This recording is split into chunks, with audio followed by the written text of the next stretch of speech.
So thank you so much everyone again for joining. Have a wonderful weekend ahead. But before this amazing and wonderful weekend, we all are here on a very beautiful event which is called as Automation Gurukul. And the most amazing speakers today we have are Syed Pasha, Mudhu Krishna, and Subham Varshney.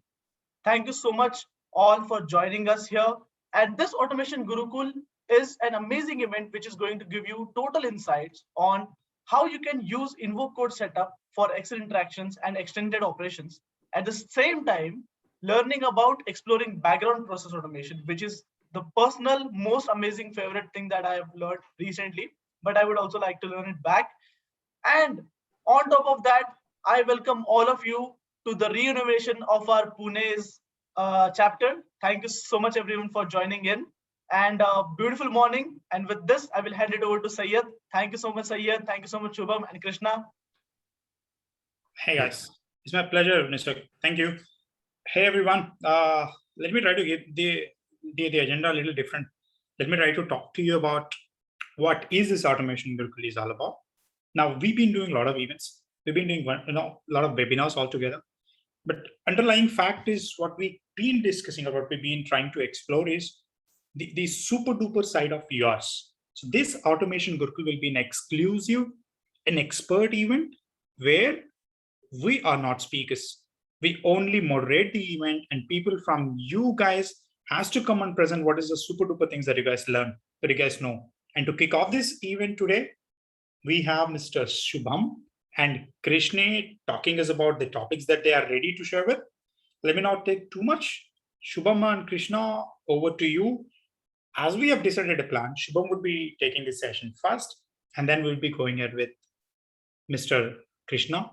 And one humble request, please do not unmute yourself right now. Whatever the questions you have, put it on the chat. This is exclusively your event. The speakers are from you. The audience are from you. We are just moderating the event.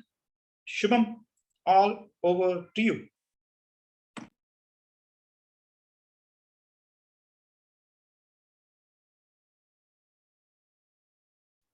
The legacy error, I think you're on mute. Yeah. Hey, hi. I hope I'm audible to everyone. Perfect. We can hear you. Okay. So, good afternoon, guys. Thanks a lot for again joining in on a very tired weekend, I would say, and a very start of everyone's day. Thanks, Nisar, for introducing everyone, first of all. And thanks, Syed, for handing me over and giving me an opportunity to speak in the first event of Automation Gurukul. So, okay. So let me try to introduce myself, first of all. I'm Subham Varshney. I have a 4 years experience in UiPath, and I have been currently working with Xebia India as an RPA senior consultant. So what we would be covering today would be background process automation. So let's go ahead and talk about the agenda of the day. The agenda for today's event, that is the first one. After that, Krishna would be taking over from me for telling you how the Excel automation and how an interesting way of doing that. So the agenda for background automation is what is a background process automation? Why do we use it? How do we create it? What can we do in background automation? A few examples of background automations, and then we would be doing a small demo for everyone. Moving on. What is a background process automation?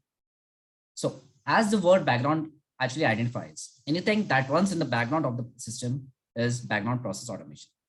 So anything that is not doing any foreground processes. Now, foreground processes is something that I would be discussing and telling you in further after a few slides. But a background process is something that can be done automatically in the background of the whole system without means doing any difference in the foreground for the system. So the plus point and the best point in the background process automation is we can run multiple and lot of background processes simultaneously at the same time inside the same machine without consuming any license from the machine. So we don't need a different bot license for this. We can actually make sure that we are using the background process automation multiple times altogether inside the background. So this is the best feature inside this. Now, The first thing that everyone needs to be very careful about is in background process automation, you must not have any user interaction involved. If anything is being involved inside the user interaction, that process automatically gets automatically upgraded to a foreground process. Now, moving on, why do we use background process automation? Now, the first point that I've already covered is we can have multiple background processes in parallel running and executing at the very same time inside the background on the same machine that the system has been or the bot is actually deployed on. What does this mean? This means that we can increase the ROI that is for the companies. So we can actually make sure that the ROI for that machine or the company is actually getting upgraded for everyone. Now, what does this mean actually in future sense? So you can actually increase the efficiency of the automation and you can integrate lots of processes all together inside a single robot without consuming the bot time and also increase the automation size. Moving ahead. So how do we create background process? Now, all you need to do is just start your UiPath Studio. Inside that, you just need to navigate to the new from templates. And over there, you can see a background process automation. Once you click over there, what you will find is a simple pop-up comes in stating as what name do you want to provide, where it needs to be stored, and you can provide a small description regarding the same thing. Going ahead, what can we do in background process automation? So background process automation allows parallel executions of processes. It's just like a concept of multi-threading. So it is an example that we can actually execute multiple processes in background all together at the very same time. So what can we automate inside this? We can automate Excel, emails, integrate APIs, and also create a trigger for different processes to execute. So we can set a condition in which we can do all these automations all together in parallel.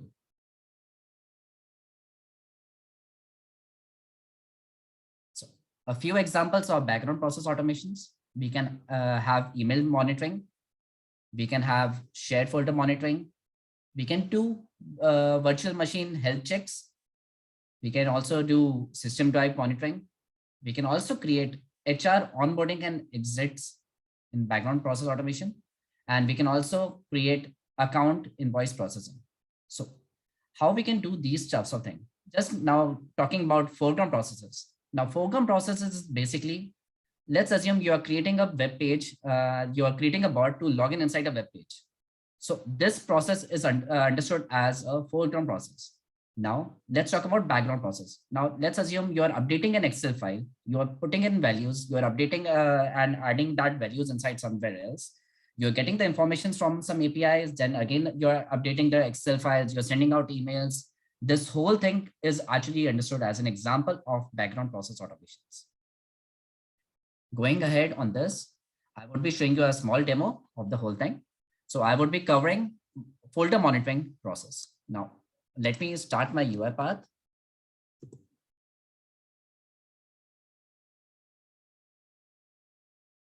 In the meanwhile, if anyone has any questions, Syed, you want me to cover out? We good, but one thing I would like to ask you, Shubham. So when you say return on investment, when you say increase efficiency, it's like I use only one license, I can run multiple processes. Am I correct? That's right. So you don't need any other added licenses from the UiPath. All you need is just have a single license and you can deploy the same thing in Orchestrator and run it in background. Okay. So it doesn't actually, yeah. Please go ahead. So you don't need anything or you don't actually disrupt any foreground process timing. So it doesn't stop anything in foreground automation. That's all. Super. Thank you. So once the UiPath Studio is open, all you need to do is just click over in background process. And then this is a new background process automation that has been created.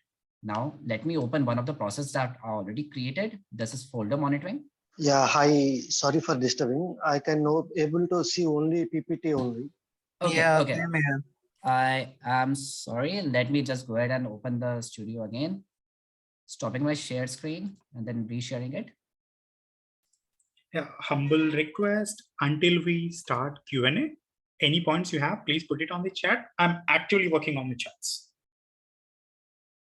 Okay. Now the studio is visible to everyone? Yes. Yes. Okay, got it. So once the studio is open, all you need to do is just new from templates and just create a background process. Now, after that has been done, you can rename it to something as per your convenience and store it in a location and then give it a description. Giving a description is basically just to identify how the process is created and what its use actually in happening. So as the name suggests that you must not have any UI interaction as a note added out in the front by UI part itself. Okay. Now let me show you one of the process that I have already created, that is folder monitoring. Now I'll show you the packages which is already been used or added out inside this. I've not added anything new in this. Once I've created that, these are the default packages that I'm getting inside this full background process. So you can actually have APIs. You can have the system activities, that is your background thing. You can monitor folders in this. You can create Excel activities, update them, and you can also send out emails by using all the four possible conditions, that is POP, IMAP, STMP, SMTP, and Exchange protocols. Now, let me open the workflow over here. What I'm doing is, let me tell you the solution problem statement that I had.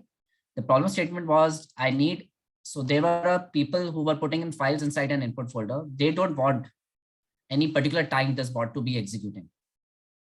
So what I did is I actually made an input folder for them, shared it out, and then all they need to do is just drag and drop over here the same files, and the bot would be triggered automatically. In reality, what is actually happening is the bot is running and checking that folder in every 5 minutes interval, and I'll show you how that has been done as well. So let me show you the code first. What I'm doing is I'm checking the folder path.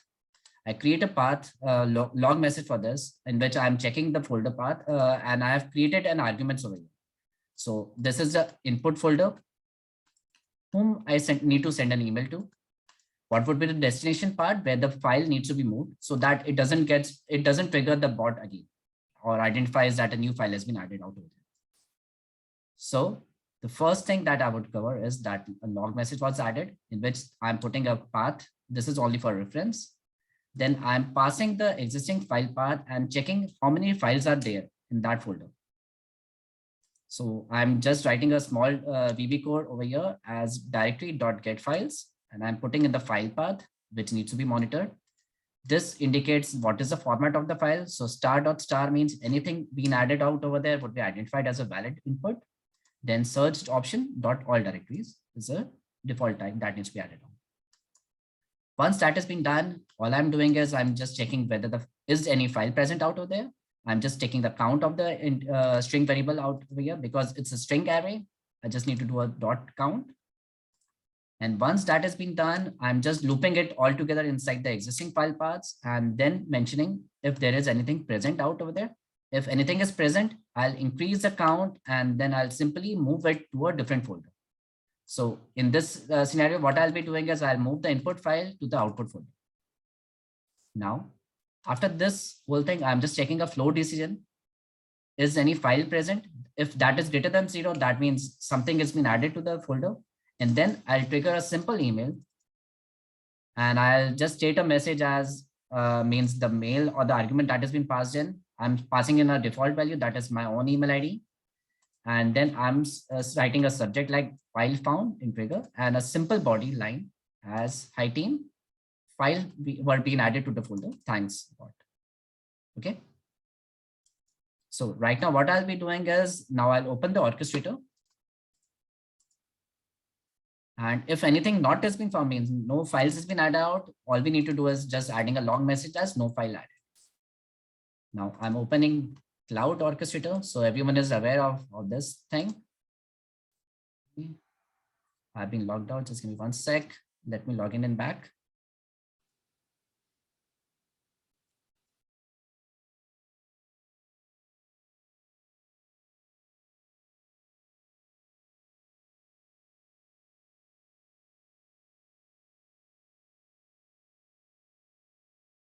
I'm logging inside my automation cloud.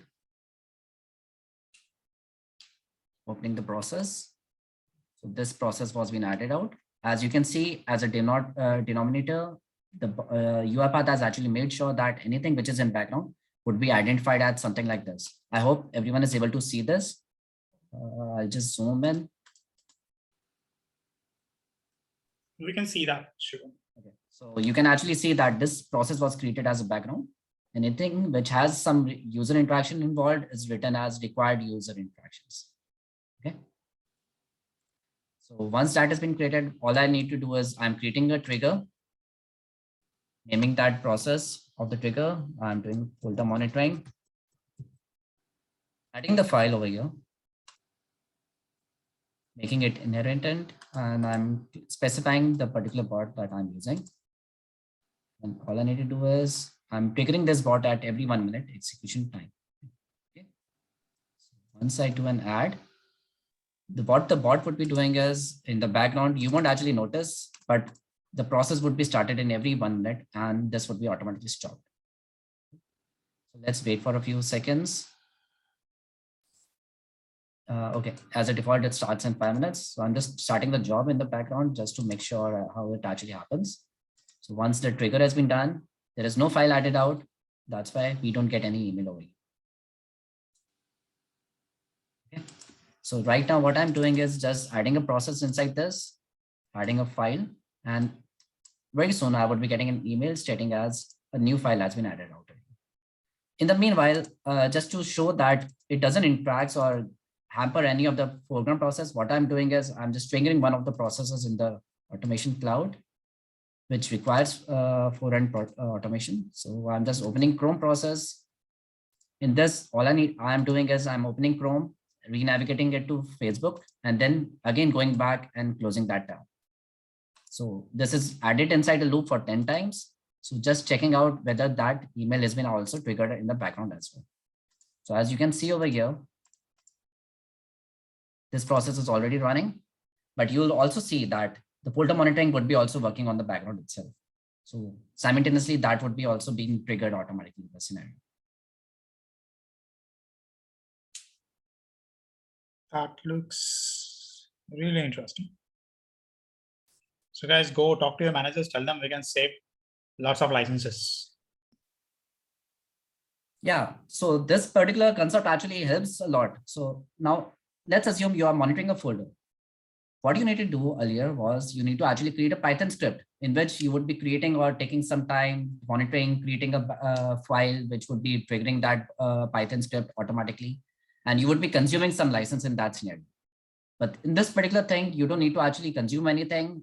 It is direct plug and play. All you need to do is create a small code, and then you can actually do the same thing which the Python script does in the background. And it doesn't optimize, or you don't lose any license in this type of scenarios. That's why this thing is very big.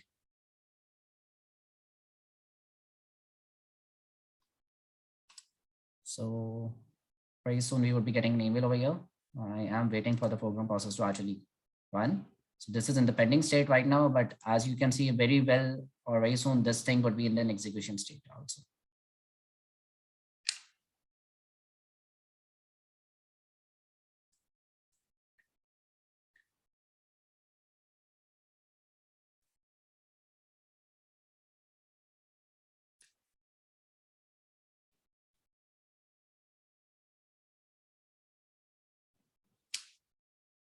It's all going. Meanwhile, guys, if you have any questions, you can put it on the chat. We are watching. Bot was actually ran, and we got an email as well. Okay. Yeah, that is okay. But can you just open orchestrator? Okay. Show us. Yeah. Yeah. So it's actually, I mean, background process actually triggers until this your Chrome process once finished this Chrome process, then only it's get triggered. I mean, parallel processing I cannot see here.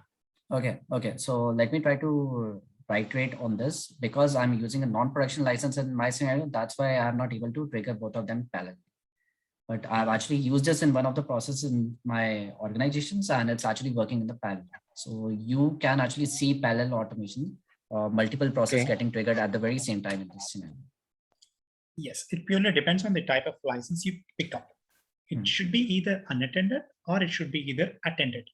So the feature of applying a multiple background or one foreground process is associated with your license type. Got it? Okay, say in case I am using unattended license, so in that case, both the processes will execute parallelly. I mean, Yes, one is in the foreground and one in the background. yes, yes, that's right. This would be happening. Okay, fine. That's great. I mean, great feature. So can you just share some kind of documentation link regarding this Okay. background process? So while Krishna would be giving up a demo in this while, I would be sharing that in the chat, and I think you can go through that. Also, you can connect with me on LinkedIn. Mhm. I will be putting that also in the chat. And if you find any difficulties, I'll be helping you out on that as well. Yeah, sure. Thanks. Hi, I have a small question. Mhm. Like on one robot, we can able to, parallelly two processes are running in one robot. Yes. Like what I'm saying is, foreground process we're unable to run at a time in a single robot. But in this scenario, background and foreground both process will run at a time in a Yes. robot. Am I That's correct? right. That's right. So Okay, and along with this background process, we can able to trigger parallelly more than one file. I mean, more than one process. that's right as well. As per the documentation, this is what been mentioned by the URPs as well. Okay, thank you. So to make you better understand, let me rephrase as Shubham highlighted. One foreground process with multiple background processes. Got it? It May I know not at what time? need to be one. At, Let's take an example. Say, in the foreground, we are running one process, which is like extracting all the information from Outlook emails, and then updating all the invoice detail in SAP system. And in the background, using the same bot connection, same VDI, we are validating some kind of like email approval is received. So in both the cases, I'm using Outlook application, one for extracting email information and one for validating whether we have received email approval or not. So that can be achieved using this, I believe. That's right. Correct me if I'm In a way, that's right. So basically what your bot would be doing is it would be monitoring that email automatically.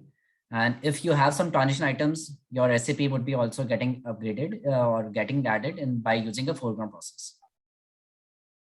So your mails would be means you are not actually making means the same bot monitor the mail automatically, but a different bot would be monitoring the emails, and simultaneously it would be upgrading that or adding the transaction items inside the orchestrator that would be used by the same bot or maybe some different bot as well.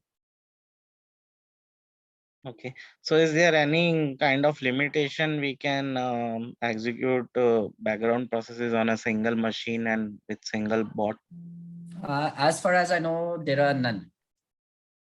Means I've tried it with three background processors, and I didn't get a chance to look at the foreground right now. But I have done simultaneously one foreground and one background. But I've done three backgrounds simultaneously, right, as of now. But I'll still, if you want me to look into how many, what are the counts and what would be that, I'll be surely checking that out again and reverting back to you. Yeah, Yes. sure. Just to give you an answer on this, what is the information I had got from my previous talk with the product team is 9 is what recommended. 9 background processes is what recommended. Because beyond that, it's possibly we need to test and grab information. And there is one more question on chat, Shubham. Can you see that? Just one sec. Okay, so foreground process is basically anything which uses a UI element. So let's assume you're opening a website, you are entering a credentials over there and then getting logged in, right? That is a foreground process. I hope I'm cleared with my query, Sridevi, sorry. Yeah, Shubham, this seems good. Okay. Guys. What type of license is required? Yeah, it's the same thing. Means you can use unattended. Unattended is more actually recommended because you can figure that from the orchestrator. But if you have an orchestrator and an attended license also, that will also work.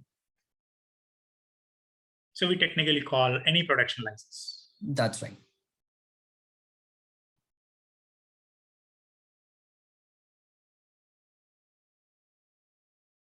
What happens when a file or conflict occurs? If two processes try to run the same application or file, yeah, so there would be a conflict. You would be getting an error.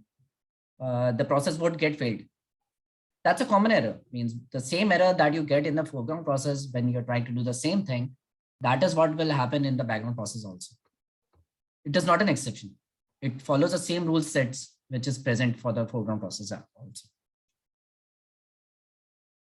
Does it help? So I can see this background process as a substitute of long running processes. Like say I have one process where we have to put some information in system A, and after that there's some business condition where we need approval to proceed further. So in that case, we just stop at that point and send out the email, and after that this background process is running in the back end, which will validate approval, and once that approval is received, then we can trigger that process again using this background process. I didn't catch your name, sorry. So this is, may I know your name, sir? Yeah, Sumit. Okay, so Sumit, basically, let me tell you one thing. So if you're trying to do the same thing, means what you're saying is technically right. We can do this in this way also, but it would be better if you use an action center in this type of scenarios. Action center is somewhat different. I mean, I'm just saying that instead of using long running flow. Yeah, you can use a background process for monitoring this out. That's right. Yeah, we can use this as well. I mean, we can split our process into two parts. Not even in two parts, we can keep it a single one, and then we can use this background process to monitor email. So if is there any approval, then it will re-trigger that process again. Let me try to start from here, Sumit. Yeah. So you understand the purpose of both of them. So long running process, which is called as orchestration process, is to involve human in between, which means if human has performed his action somewhere, immediately it has to trigger the bot again. It has to continue. It has to resume its action from where it has stopped. And that feature, you cannot get it in the background process. Background process is straightforward. You ask me to take 10 steps, it will take 10 steps and then fall or break or move. In orchestration process, if you tell, take 5 steps and then seek an approval and then start from 6, it will do that. So I am not denying your thought, but I'm trying to tell you both are what you call architecturally different. I will involve long running process when I have to do 5 steps, seek an approval, and then start from step 6. In background process automation, I don't have that liability. I only have to jump, reach my destination, go to bed or go to rest. Got it right? Yeah, I got it. But I believe that is achievable using this background as well. I mean, that's the.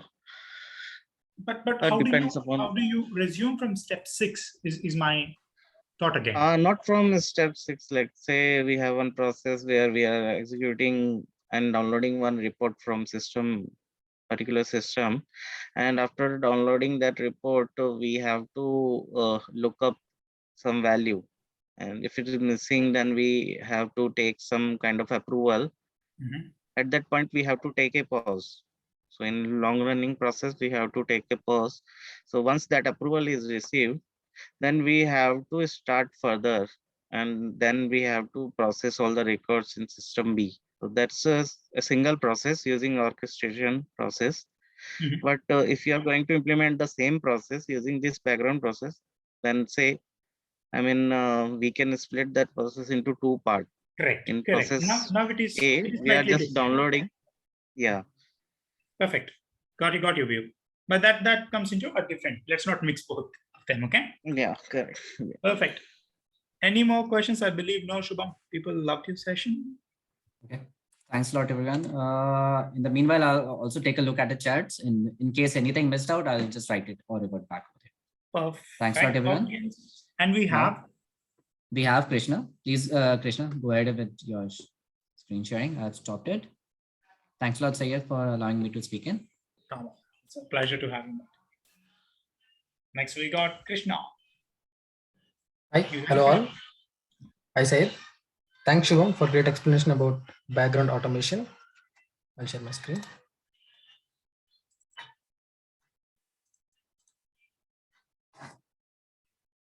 Can everyone see my screen? Yes. Thank you. I will quickly start a quick introduction about myself. I'm L. Muthukrishna, working as an RPA developer for 3 years. I've designed and deployed UiPath robots in multiple domains like finance, non-finance, HR, and automotive. And today we'll discuss about how to integrate, how to invoke to Excel, how to interact with Excel using UiPath and using the invoke code. And we write VB.NET code to interact with the Excel. At the end of the session, we'll be able to know what is VB.NET, why do we need VB.NET, how to write code to interact with any sort of application like Excel, or do some additional operations. And I'll show you the basic syntax and basic operators that we have for VB.NET and where we use that in invoke code, how to import a namespace called office.interop.excel and why do we use that office.interop.excel, and do some Excel operations, basic Excel operations. And finally, we'll discuss about a use case about creating a pivot table for a set of records in Excel. So what is VB.NET? VB.NET is a simple modern object-oriented programming language developed by Microsoft, and it is implemented on .NET framework. Like any other .NET languages, it supports all OOPS concepts. Everything in VB.NET is an object, including all the primitive data types like short, integer, long, string, boolean, etc., and many more. And VB.NET, as I already told, it is implemented in .NET framework. Therefore, you will get full access to all the libraries in the .NET framework. It is easy to learn. Why do we need VB.NET? So to automate additional functionality, we use VB.NET code. Apart from the activities which we have from UiPath, UiPath allows us to write our own code to advance our automations. So if you need additional functionality, as I told, we can use invoke code, and you can write VB.NET code where we can do some .NET operations, as well as you can interact with Excel and do some Excel operations like inserting a row, inserting a column, filtering an entire Excel, all other operations.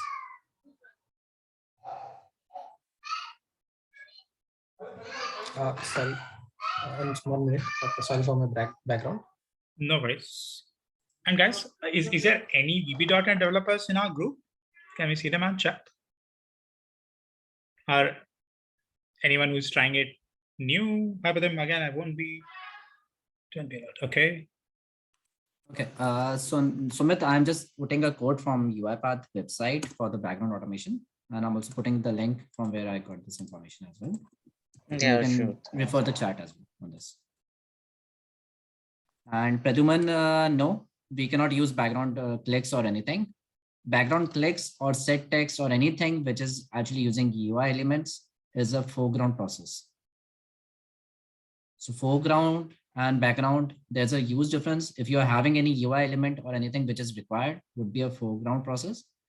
Anything which doesn't require any UI elements, that is a background process. Over to you, Krishna. Yeah, thank you. So now we'll look into this basic syntax and operations. So we discuss about what are variables, how do we declare variables inside the VB.NET code, using VB.NET code inside invoke code, and what are arrays, if statements, types of loops we have, and what is a switch case and how it is, the select case which is related to switch case, and doing all these operations, how do we handle exceptions inside the invoke code. And don't worry, we'll all discuss these operations inside in the demo session.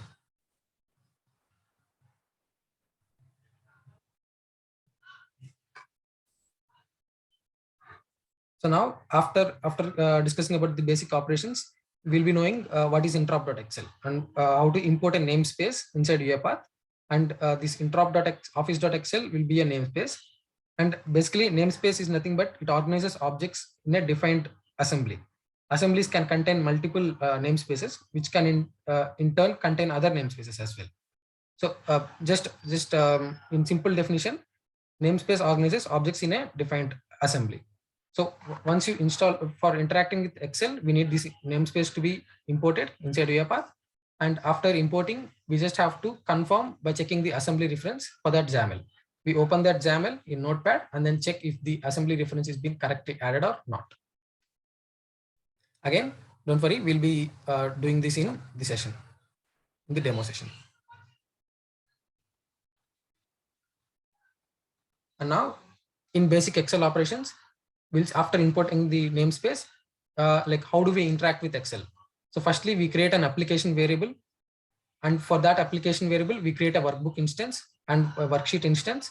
And these workbook and worksheet instance is to interact directly with specific workbook, and inside the specific workbook, a specific worksheet where the Excel operations should be contained. I mean, where the Excel operations has to be performed.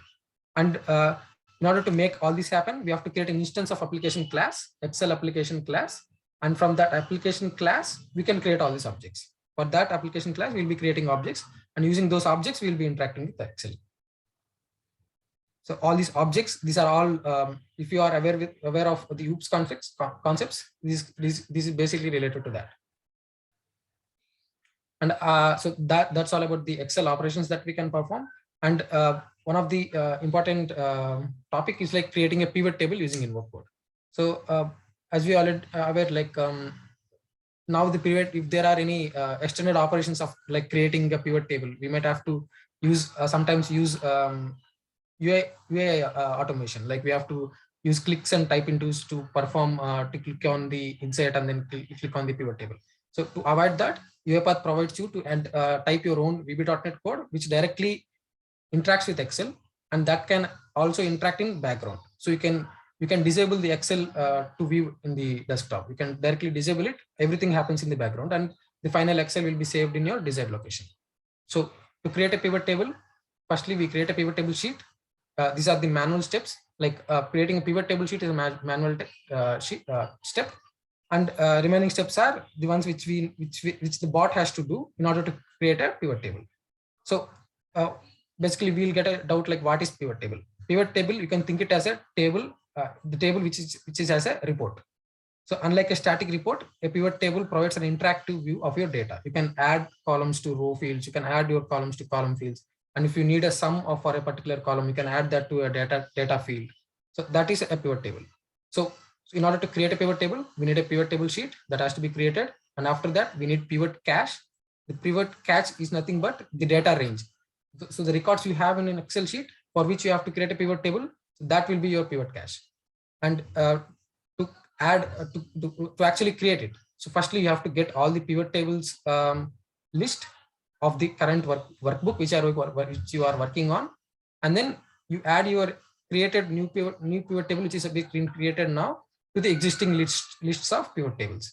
And after that you'll see a small column highlighted, and after then you can add your desired columns to desired fields. So that's about the explanation. So now to the interesting part, we'll see the demo.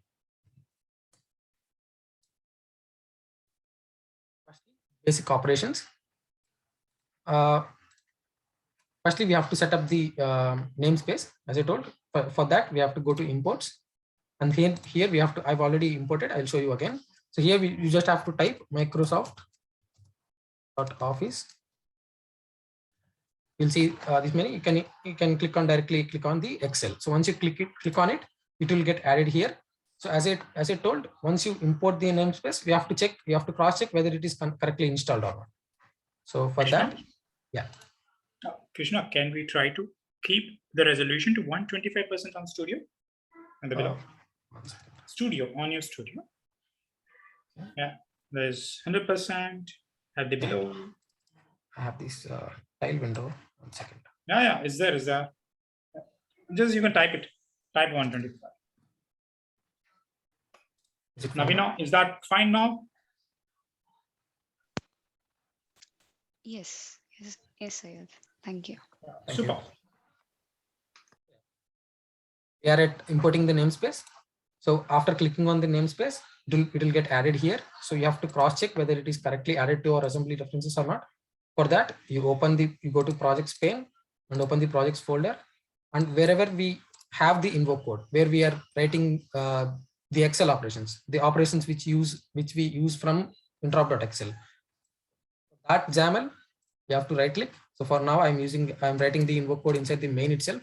So I'm right clicking on it, open with Notepad. And here you can see strings and assembly references. So these are the string types and these are the assembly references. So you have to see the the imported namespace in the both cases. Like here, it is already there. And sometimes you won't get this interop.excel being added into the assembly references part. So what we do, directly copy it. You can copy only this text and paste it here. And once you paste that, just copy this assembly reference text. Just paste it like a start tag and end tag. Paste it here. That's how you do. So if it's not for me, it is already installed.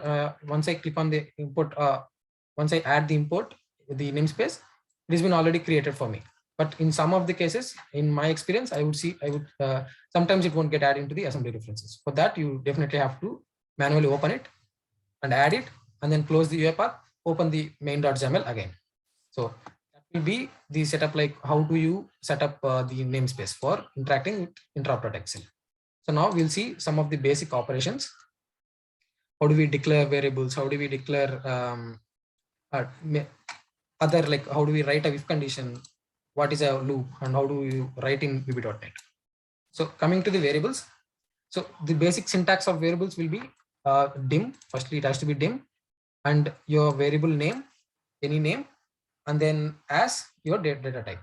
And if you have to keep it as you have to assign directly a constant, then place an equal to, and then it can place your constant. So it can be as simple as integer, and even if you have to declare a regex pattern, for that you need a regex variable. So for that, you directly write reg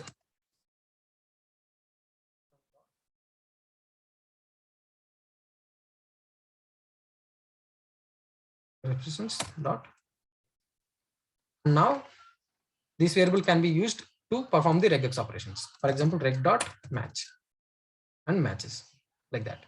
And you can even see the IntelliSense, like you can see what it supports. It takes input as a string and start at as an integer. And this happens for all the operations which you do inside the VB.NET code. Invoke code using VB.NET. That's about variables. You have your variable name as data type and then equal to as constant. And to declare arrays, you mention the curly braces and type. And the initialization happens like this inside curly braces, just like how do we do declaring a array variable here, string of arrays. The only difference will be mentioning these circle braces, and then you mention the constants which you require. And if conditions, the syntax is simple.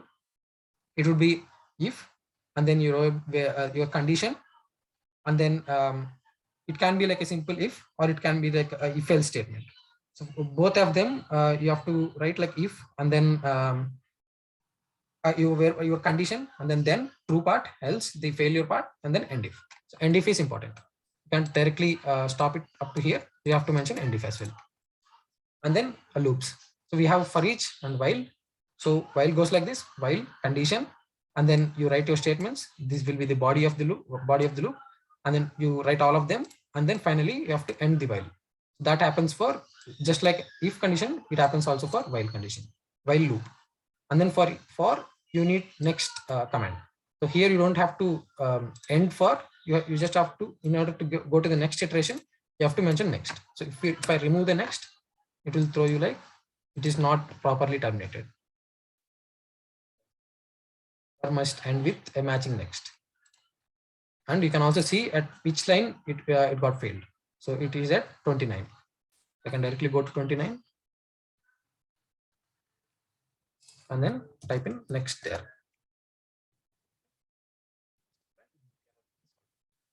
That's for each for loop we have two types. you can directly mention the range here like 2 to 5 and then print that. And then for each item, like if you have a list variables or if you have array variables, you can use for each, and then you can mention item and then in your variable. It can be an array, it can be a list. And then this console.writeLine is used to print the statements, just like printf in C, like print in Python. It is used as to print console.writeLine. You might have already seen like writeLine as an activity in UiPath. So this will be the actual use, how to use that.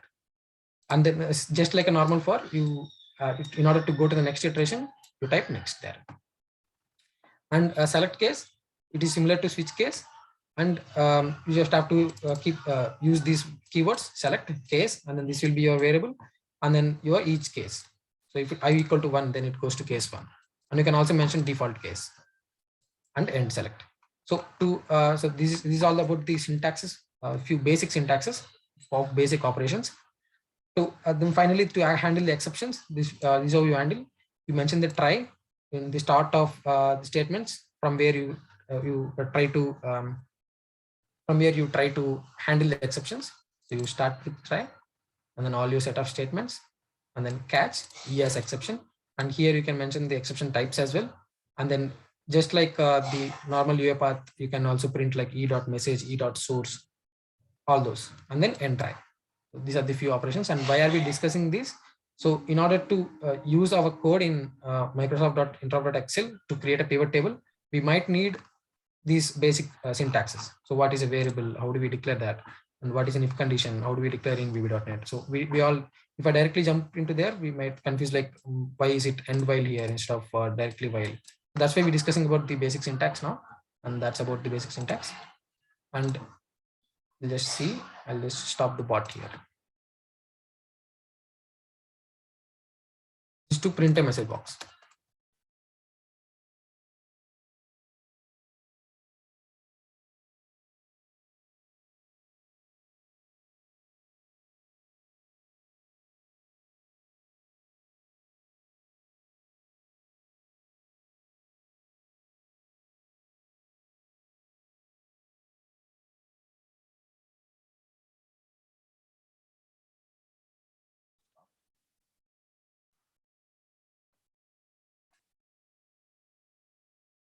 It would be better if I debug.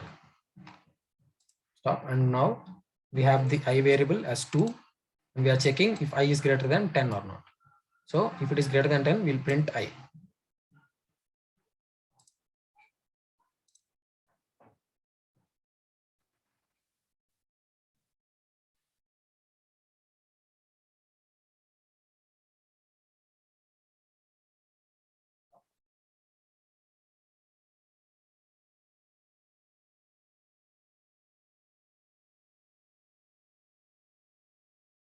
Problem we have, this is I is an integer, it is declared as integer. And now just like any other languages, we can't directly print I unless it is a string.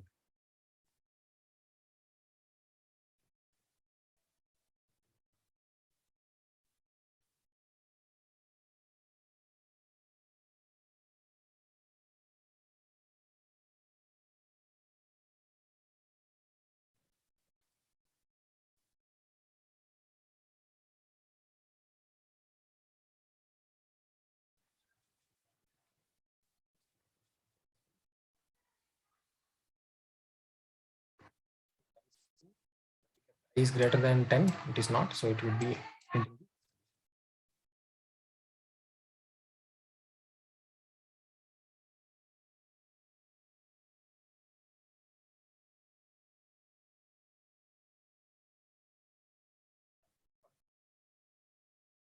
so that's how we use the basic syntax operations.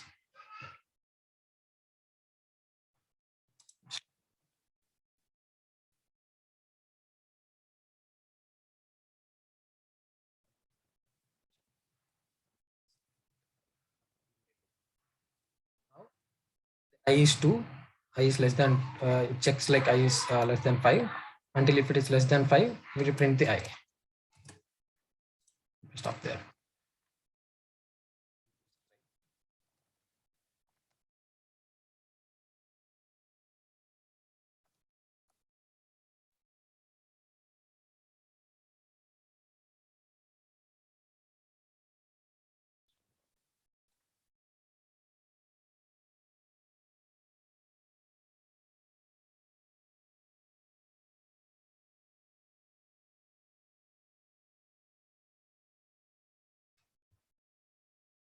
So now you see, started the while loop and then it printed 3 times since we had the condition as I less than 5. Just like that, we can use all these syntaxes in the further operations. That's about the basic operations. Now we'll see the basic operations in Excel. What are the operations we are going to see? So as I discussed in the PPT, so to interact with Excel, first we have to import the namespace that we already did. So first we have to create an Excel application variable, and then we have to create a workbook instance, worksheet instance, and then finally application class instance to have an object to interact with the Excel. That's what we do. Firstly, there are 2 ways of declaring the Excel application. So one, you can directly write it as a variable here, dim Excel app as Microsoft, as I told, like we imported these namespace, right? So up to there, you have to just type for any variable. For example, if I have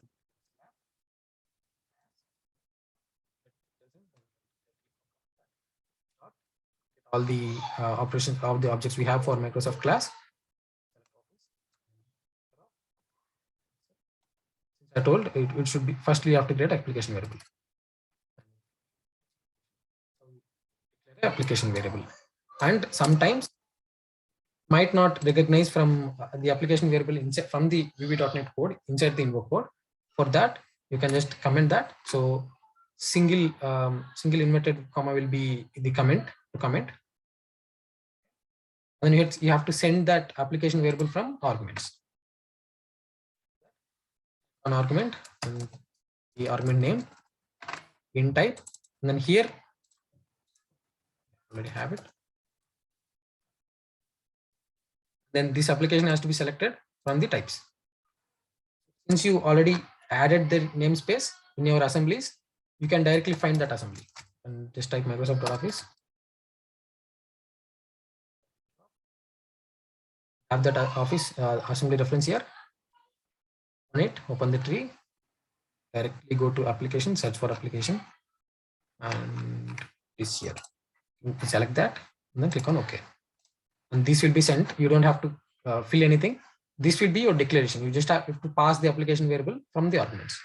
So this is a secondary case. So in case if you create a variable inside like this, and if it fails, then you can comment that and then send that argument from the arguments. Send that variable from the arguments. That's about creating the application variable. Once we create that, we need to create a workbook variable. So just like that, name your workbook. Be specific about naming. You can interact. You might have a chance to open multiple Excel files in single invoke code. For that, do it in a beautiful naming convention, and then as up to Excel, and then dot workbook. That will be creating a workbook. Similarly, after dot, you will find worksheet. So these are the variables which we need. And once you create all the variables that are required, as I told, you have to create an instance class of application, Excel application. So that you have to reassign to the Excel. You have to create a new object from application class. So up to here, this is common, dot and application class. So now the interesting part. So if we now we got Excel app. This will be a variable to interact with the Excel. So if you click on dot, you can see variable multiple options. Like if you want to disable, if you don't want Excel to be visible in front, and you have to perform all the operations in background, so you can directly open visible and make it false. And another important use case or another problem which might we might go under while working with Excel, you will get some pop-ups, random pop-ups when you open the Excel. So in order to hide that, again, just use Excel app. That will be display alerts. Display alerts equal to false. Just make it false and you don't get any pop-up. Even if there is an error, it will directly save. Some of the operation might fail, but instead of a pop-up, the bot won't fail. It will directly ignore that pop-up and then will continue. So that's how you ignore the pop-ups using display alerts. For more, you can just check. You can go through the Excel app. Like once you click on Excel app, and then after dot, you can check multiple options. These are all the options which you have. Like you can do autocorrect, many more. So these are all the operations that can be available for Excel. So every operation that can be manually being done in an Excel, you can do that from Excel app, because it is we imported the assembly and then we're using that application directly, just like interacting with the application with code. So we made it as true. We'll also try making it as false. And now we have to open the workbook. So for that, you have to use Excel. Let's write it again. Input file will be Excel. If you want the variable to be visible, just after typing few letters, control space, and then you'll get to know what are the variables which are declared above. Excel app dot. Then we'll see what are the options we have. So if you place the cursor over there, open, you'll see what these are the options which we have. We have to mention the file name. You have to mention the file name. If there are links that sometimes you get like update links pop up, you can mention that. And if it is read only, you can make it as true, false. And if there is a password, you can enter the password as well. If you see here, and these are all the options which can be possible when you open the Excel. So you can interact with all those options which we have. So for now, I'm just opening the Excel. After opening the Excel, first thing you have to do, you have to choose your sheet which you are going to work. So I'm working on sheet 1. So this would be like, so the reason I'm using CTech, so we get an error like if you directly keep that. For example, I have a worksheet variable declared. Yes. And if I directly assign a worksheet to that. Worksheets. I do that. It would say it can't dynamically assign this sheet to the worksheet variable. So we have to give that the code editor that this is going to be a worksheet, and that has to be assigned to this variable. So that's the reason we have to say to the code editor that this is the type of worksheet. So let's see what we get here. So we are at line 14. I click on OK. It would say this allows implicit conversions from object to worksheet, and this cannot be happen. Like it cannot happen dynamically. That's the reason we mentioned the C type. The C type. So simple syntax. C type is nothing but converting any of the one type to another type. So if you have to convert an integer, directly mention C type. Mention your integer variable and mention it as string. That's how you directly convert this thing, and you let the code editor know that this is a worksheet. That's the reason we have C type. And now we insert a column. For that, we just take this. I mean, we go to the desired worksheet, and then there you use range variable. And I'll just open the Excel. This is the Excel which we are going to work. So if you need like here an Excel has to be a column has to be inserted. So for that, like this is the worksheet. This sheet, what we'll manually do, we go to AA and then we click on insert.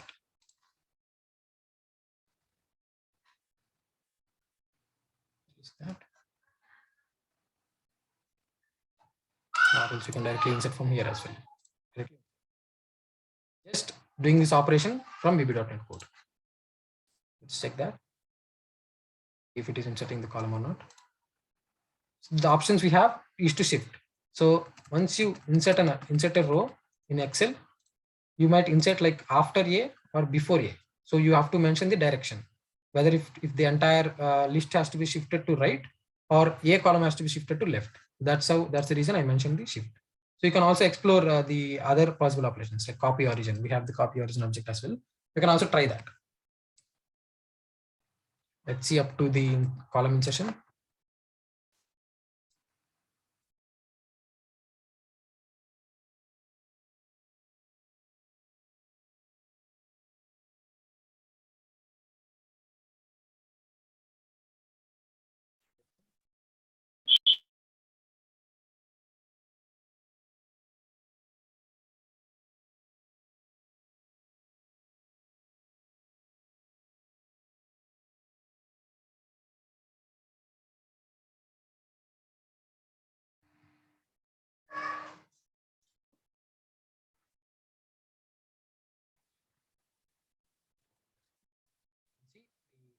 all the remaining columns have been shifted to right, and then a column has been inserted in A column. That's how you insert the column. And as I told, if you don't want Excel to be opened, everything has to be happened in background. Just saving it. Just make the visible as false.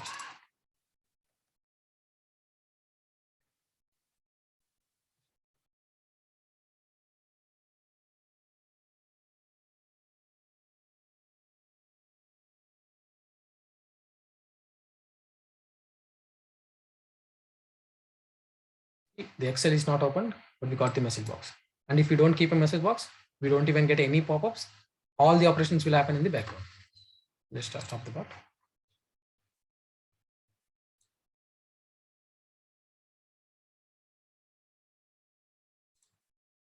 Now that we have to see whether if the operation is performed or not, just save before doing that.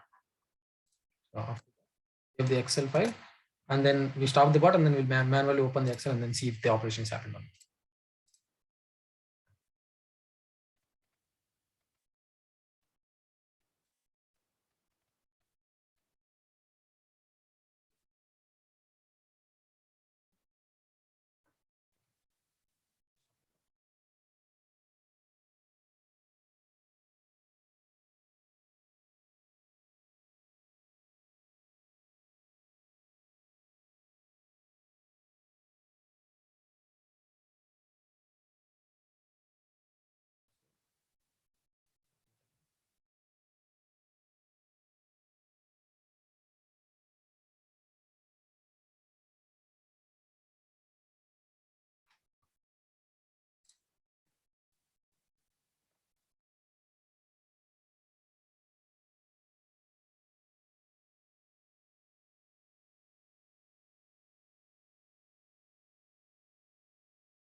But anyway, so you manually, once you save and close at the end actually, and then you quit the Excel.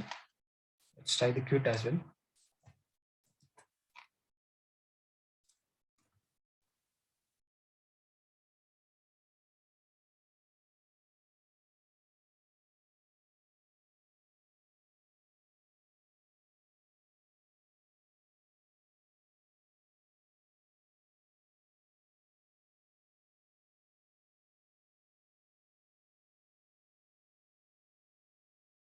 Now if I click on OK, it will try to perform the remaining operations. Since the Excel application is closed, we get an error. See, invoke code exception has been thrown by target of invocation. We'll stop the bot.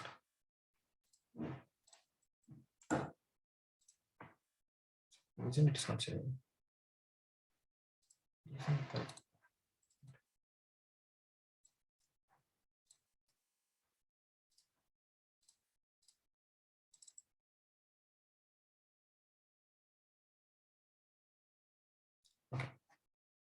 I think I'm also deleting the column after that. So that's we can still use that. I mean, you can once you keep all the operations, if you just make Excel app as visible as false, then everything will happen on the background, and we can at the end you can see the result. Just remove it from here. So after insertion, we are just deleting the column which we inserted. So for that, directly mention the range which column has to be deleted, and then use the delete option.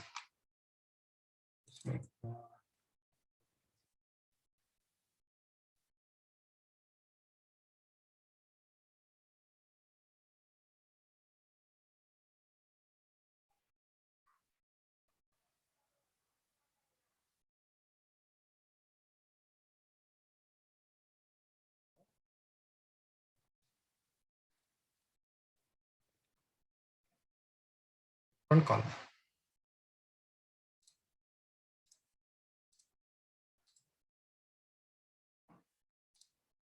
So we have this.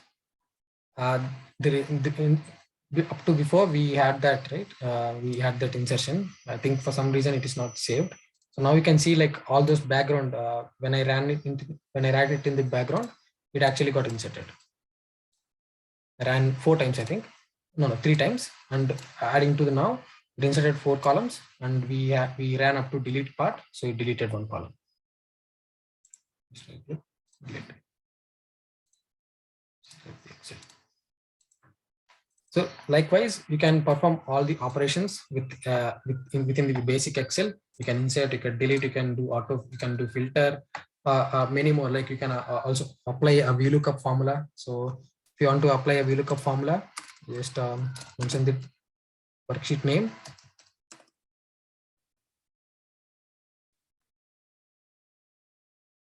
Range, at which column you have to insert the formula. Range. And if you have to get the last row, we have to use worksheet name. Range.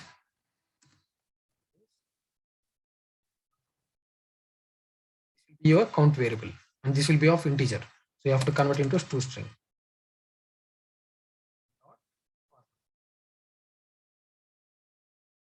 You can mention your formula in double quotes.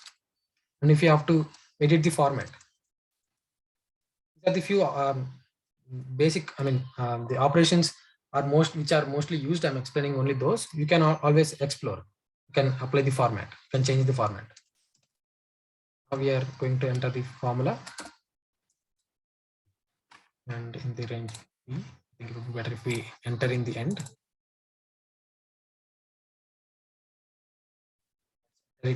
Enter here, like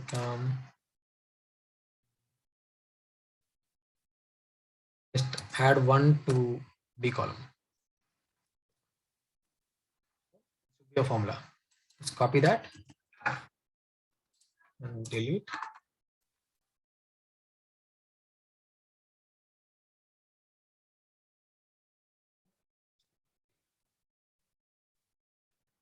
As well, that's the exact formula.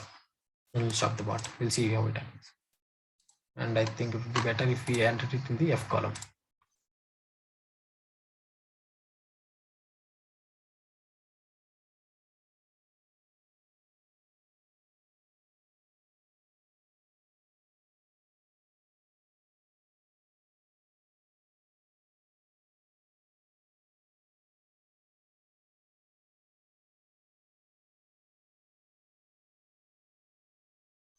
In the new column, but it since I've inserted here, the 1 column has been swapped. Comment the insertion part. Comment.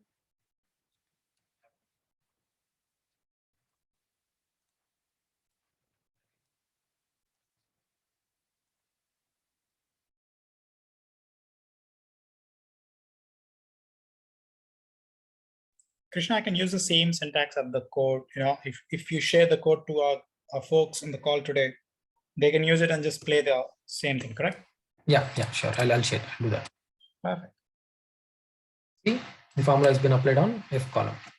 So sometimes you might have to, like, after entering the formulas, you have to copy entire and then paste it back without formulas, so that in the next time when the Excel is been opened, it opens fast. So you can also do that from invoke code. You can just from same range F to end, and then you can just copy and then paste specially the same column. Can also be possible. So that's about the few basic operations you can try on. I'll be sharing this invoke code. You can try many more operations. So now the final use case to create a pivot table. So now the problem statement will be, in the process, the manual process will be every time the human will get an Excel file which sales report, and then he has to create a pivot table, and he'll be going to insert, and then he'll create a pivot table in a new sheet, and he needs the data which looks like this. This will be the output which is expected from the human. So he has to drag region to rows, and he has to check the sales of that particular region. So he has to drag the sales to sum. So this pivot table has to be created. So this will be our use case. So for that, The manual operations will be inserting, go to insert and then be having a pivot table and then dragging the region to rows and then dragging the sales to some data type, data field. So this will be filter column rows and then this will be data field. So we do this from invoke code. I'll just explain the code.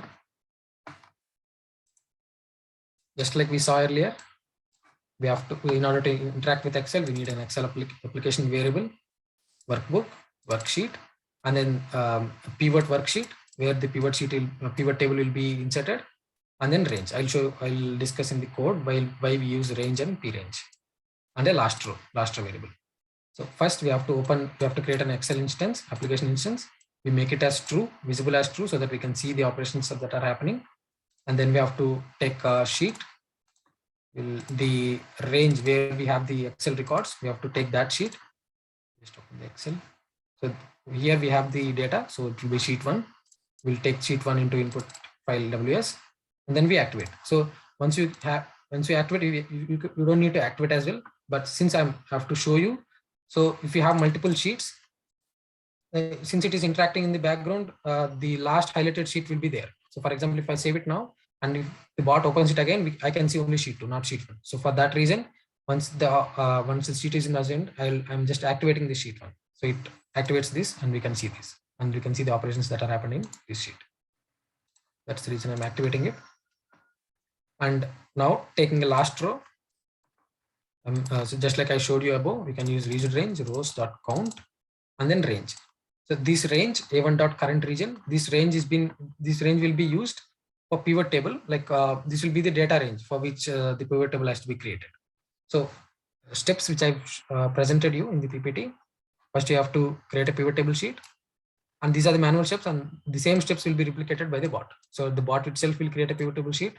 It gets the pivot cache, and the pivot cache will be actual data range, which is this data. And then we get all the current pivot tables that are already created in the workbook, and we assign our new pivot table to the existing list, and we add the desired items, just like I added the region fields to rows and sales field to data field. So we take the current region, and now we are doing the adding sheet. I mean, I'm adding a new pivot table sheet and naming it as pivot table. So this is how you name the pivot table sheet. So PWS will be our pivot table worksheet, and PW range will be at what range the pivot table has to be created. So I'm going to create in the starting row and column itself. So it will be here. That's the reason I mentioned pw.cells of 1, and I need that as a range. So just like I already told, C type will be used to make editor know that this will be the range. So that's what it is happening here. We are telling that this is a p-range range variable. So what is the use of it? As I already told, if you make it as range variable, you will get all the benefits like the IntelliSense for the range variable. So these are the options which you have for range variable. That's the reason we are making it as C type, and also to avoid that error. Now we create pivot cache, we create pivot tables variable and our pivot table variable. So as I presented in the PPT, first you get the pivot cache, that will be actual data range. We get all the pivot tables that are available for that workbook. We add our pivot table to the list. So this will be the syntax to get the pivot cache. So input file pivot cache dot add, and then this will this Excel database range. Excel, we have to make it as Excel database, and then pivot table, as I told, it will be a report, right? So for report we need a database in the backend. So we are making this the first sheet as a database. So for that we add as a database, and then this range will be from A to end. As I told, as I updated here, like range will be the A1 dot current region. That will be A1 dot all the region, all the remaining rows. That's that. And then we are making this entire thing into pivot cache. So this will be our pivot cache variable. So now the next step will be adding our newly created pivot table to the pivot tables list. So for that we use direct cache, and then the pivot sheet. For that we have our pivot tables, and this is to just initialize the pivot tables variable. So you get all the pivot tables here. Here we declared and we initialized with all the pivot tables from the workbook. Don't get confused. Like first we create a cache. We created cache variable and then assigned the cache. we created pivot tables variable and then assigned pivot tables from the current workbook. And now we create a pivot table. To the pivot tables list, we add our own, and then that our own pivot table should have the cache of this one, the first sheet. So the already created variable will be added here, pivot cache, and the p range will be where the pivot table has to be created. So it has to be created in sheet 3 and then here. That's the reason we assigned p range into the new sheet. And then if you don't know the remaining, like for add, we have many other options. So if you don't know remaining, you can just mention type dot missing. This is that, nothing else. You just mention the type dot missing and type dot missing. And this will be your source. So from where you get the source, from sheet 1. That's the reason we mentioned the sheet 1. And these are the other options to style the pivot table. You can name it as like table style row strips and then table styles too. There are many other table styles. So now, so up to here, we created the basic pivot table. So now you have to add the pivot table, the columns to the pivot table. So that we call pivot field. You declare that. And then now let's look at the same steps. So up to now, we came up to this point. So now you have to add these two here. As I told, this will be your row type, filter type, column type, and data field type. So firstly, I have to add region to row type. So for that, you just take from the pivot cache, assume this as pivot cache, and basically these are pivot table fields. The cache is from the sheet 1. So from the pivot cache, from the pivot table, and we created the object, right? Pivot table object. For that, we have the fields. So from that pivot table, dot pivot fields, and what the pivot field you need. Firstly, we need region. So we updated that, and then that has to be type of pivot table, pivot field type. And then now you have to adjust the orientation. So now we have the pivot field, and you have to let the editor know, let the Excel know that this region has to be dragged to which of these column. We have to drag it to row. So our row will be Excel row field. So you can get this, like up to Excel, it will be common. And from there, you can just click on dot and then type Excel pivot field orientation. So that will be your object which is being used. And then Excel row field. If you mention that, this will be directly added to row field. Similarly, if you mention the filter field, then it will directly be mentioned here. Column, it goes to here. For data field, it is special. Like if you drag it here, you will get options. You're not directly doing sum. You can also change count to average, to max, to min, to product. You can use all these options. So that's the reason we do it in different way. So now this step is same. We get the sales field, and then we assign the orientation as the data field, as I told. So now you have to mention the function. If it is sum or average or count, you have to mention that. And then you can always, these pivot table field dot name is been, it is common to all the other fields. You have to rename the column. Once you add that, sometimes the requirement should be you don't need sum of sales, instead you need only sales. So we directly remove that here. So how do we do that? So sales, it is already there. So some sales. If you have to do it like this, then from VB.NET, you can directly name it like pivot field.name to sum of fields. That will change. And even sometimes you can even change the number format as well to our desired format. So that's how you create. And finally, it will print the pivot table have been created message. Let's run the bot now.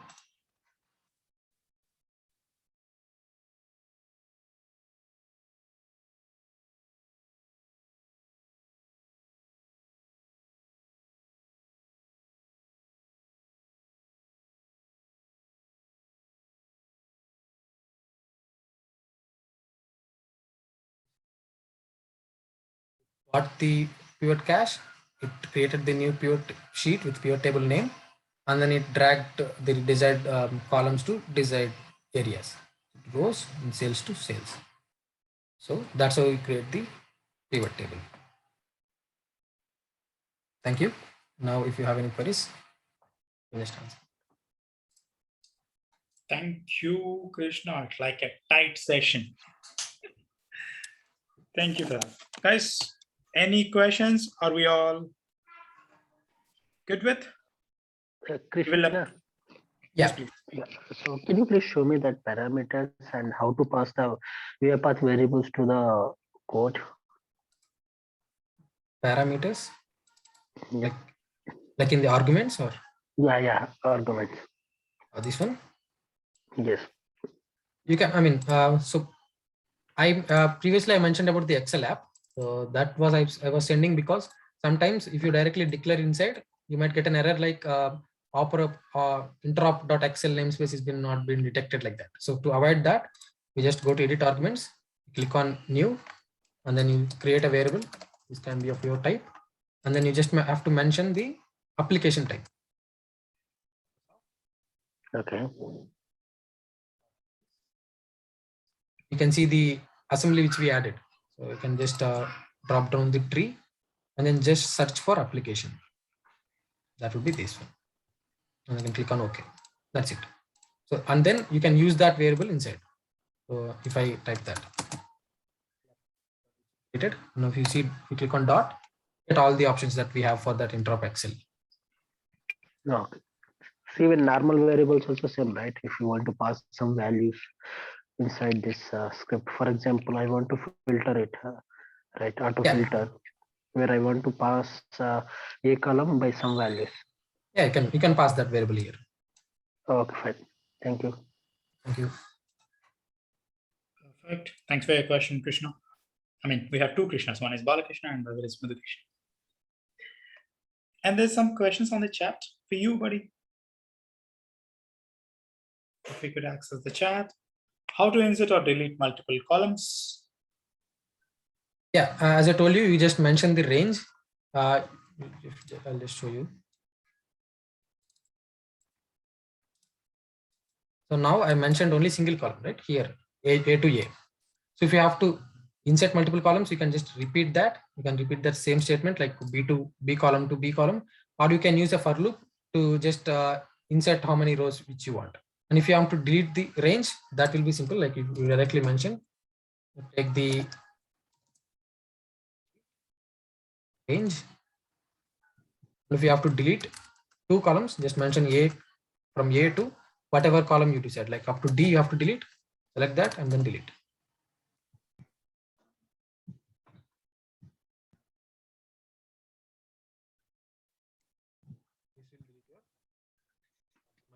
Whatever the columns which you have inside within this range. Thank you. Any other questions? I have another couple of questions. Balakrishna here. Okay, Krishna. So we do have native activities, right? So which one is faster as compared to VB? I mean, Excel operations are faster, or using of this VB code is faster? UiPath activities are always faster. The only reason which UiPath provides to add your own code is to advance your automation. So for example, if you have a long data, I mean a huge number of records, sometimes in exception cases, sometimes read range may take a little bit longer. So in that case, you can directly use VB.NET code. UiPath allows you to directly write VB.NET code to just open. And if your operation is simply deleting two columns, then instead of using read range, you can directly open the Excel and then mention like E to F delete. Okay. So in the invoke, one more question. In the invoke code is there, right? Only it will accept the VB code, or other scripting codes also will be accepted here? C# will also be accepted. So I've while creating the process, I've selected VB. So once you create at that time, you can select C# and then you can enter the C# code. Okay. Okay. Thank you. So guys, Krishna. Krishna, if we want to change. Hello. Yes. Hello? Yeah. Please continue.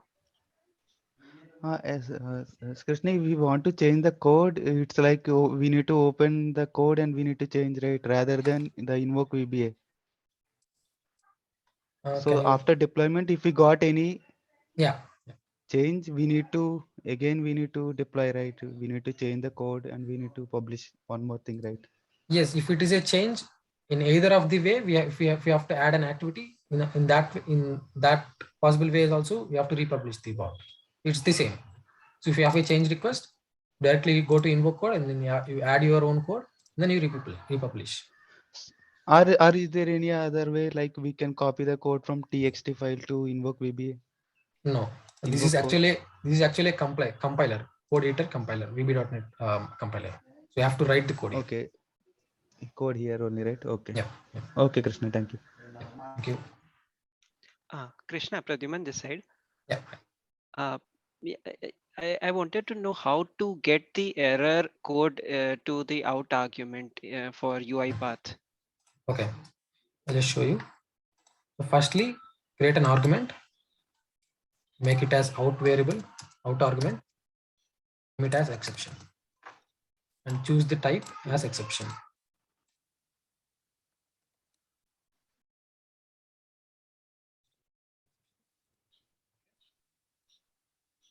Now, within the try catch, as I showed you, you can here itself you can print that, or you can just assign that out exception to this variable.